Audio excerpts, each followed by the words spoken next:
I made the connection to the people that I had known who had gone on these drugs. It's not that it cured depression, it made them not care about whether they were depressed. They didn't care of they all of a sudden were driving off the road or something like that. And so it occurred to me that maybe that was what was going on with these school shootings.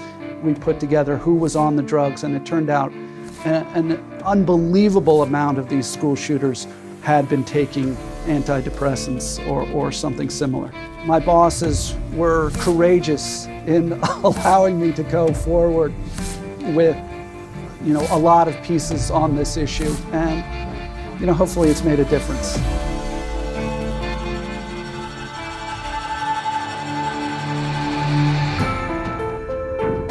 Two years ago, 16-year-old Corey Badsgard took a rifle to his high school and held 23 classmates hostage. Just one more apparently unexplainable violent outburst at school. Unexplainable to everyone but Corey's dad. And no doubt that the medication did this. I mean, he had amnesia, hallucinations earlier, which are all side effects of the medication. We found a disturbing number of recent school shooters were either on medication or were experiencing withdrawal. The list includes 15-year-old Kip Kinkle withdrawing from Prozac when he shot 22 classmates after murdering his mother and stepfather. 14-year-old Elizabeth Bush on Prozac when she blasted away at fellow students in Williamsport, Pennsylvania. 18-year-old Jason Hoffman on Effexor and Celexa when he opened fire at his California high school. 15-year-old Sean Cooper on a mix of antidepressants when he shot students in Idaho. 15-year-old TJ Solomon also on a mix of antidepressants when he aimed his shotgun at classmates in Conyers, Georgia. And 17-year-old Eric Harris on Luvox when he and partner Dylan Klebold killed 12 classmates and a teacher in the bloodiest school massacre yet, Columbine. Take the figures of one drug manufacturer talked about maniacal behavior of 4%.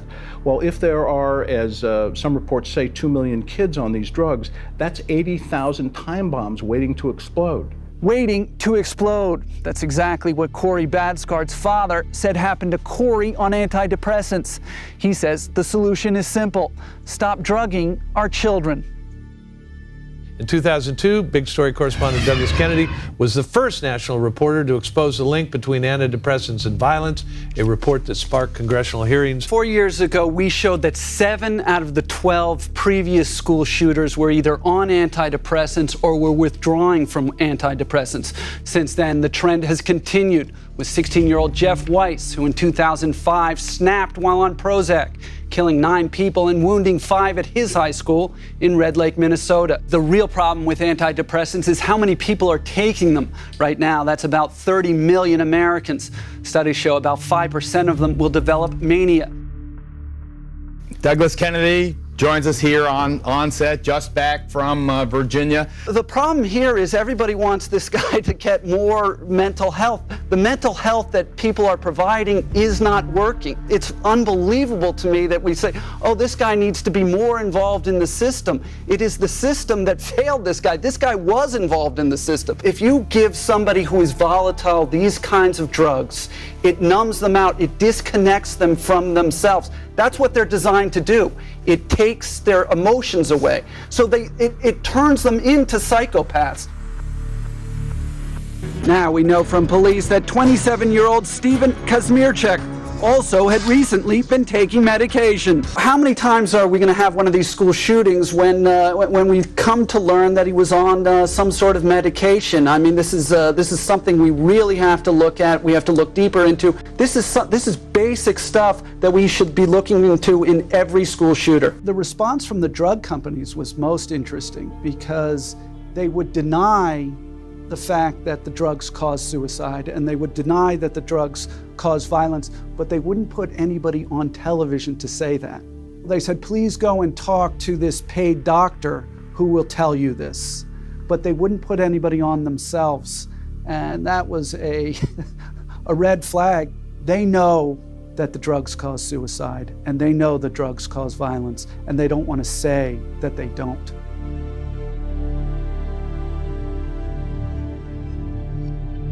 Fox's Douglas Kennedy was the first national reporter to link antidepressant medications to adolescent suicide and violence. This prompted hearings that eventually resulted in the black box warnings from the FDA. He reports on a brand new update for us. Here's Douglas. Did this major drug company, GlaxoSmithKline, hide the deadly effects of one of the country's most popular antidepressants? That's the blockbuster allegation government officials are now investigating. The increased risk of suicide for people taking Paxil was first reported by Fox News Channel in November 2002. At that time, GSK vehemently denied Paxil caused suicide in a statement to Fox News. There is no link between use of Paxil and an increased risk in suicide or suicide attempts. Now, according to the Wall Street Journal, both the Justice Department and this government committee, headed by Iowa Senator Charles Grassley, are looking into what could possibly turn out to be a criminal investigation. Essentially, it looks like GlaxoSmithKline bamboozled the FDA, Grassley said in a statement. But GSK is no longer denying that Paxil causes suicide, at least in adolescents and young adults. In fact, in 2004, after Fox's series on antidepressant suicides, the FDA voted to force GSK to put a black box warning on Paxil about the risk of adolescent suicide.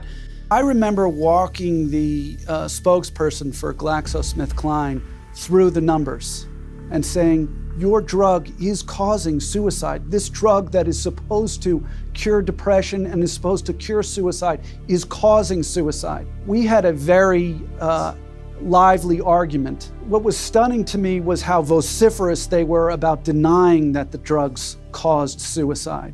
And 2 years later, they were forced to admit, yes, the drugs do cause suicide. And the FDA forcing them to put black box warnings on all of those medications.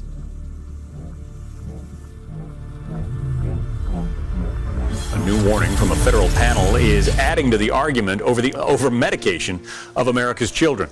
It's an issue Fox's Douglas Kennedy has been following quite closely. He was the first national reporter to link antidepressant medications to adolescent suicide and violence. That prompted a lot of government action. Douglas?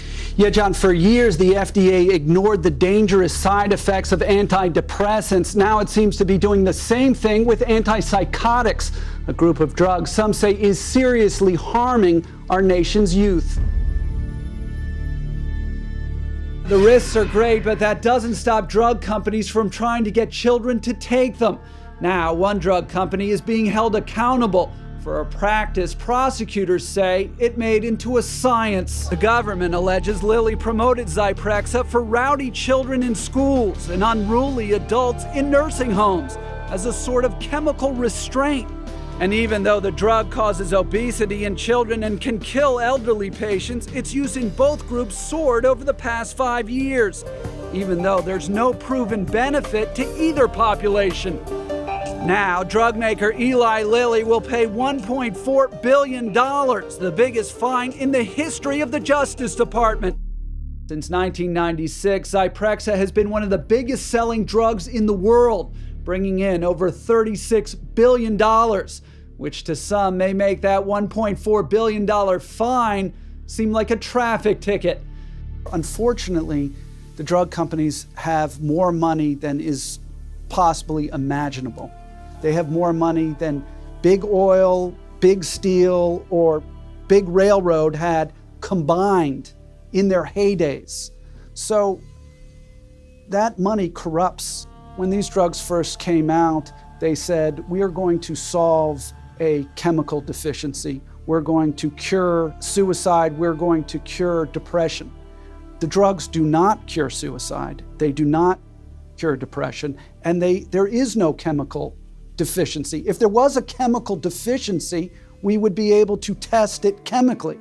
They cannot test it chemically. That is a lie. That has been a lie.